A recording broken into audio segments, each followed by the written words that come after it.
Welcome to Class 8. Today we will design a LinkedIn cover banner.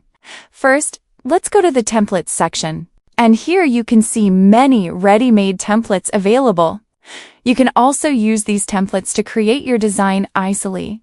From these templates, we will choose one design. Now, we will delete all the elements on this canvas and create our own custom design from scratch. Now we will add a background to this design.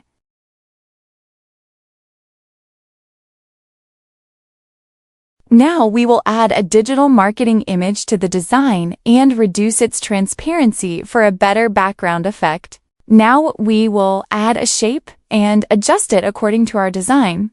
After that, we will change the color of the shape. Now we will add another shape and adjust it properly in the design. Change the shape color. Bring the image and place it on the shape.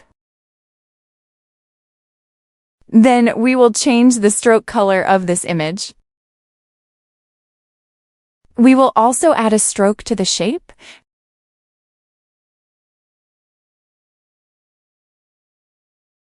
Now we will add text and change its font.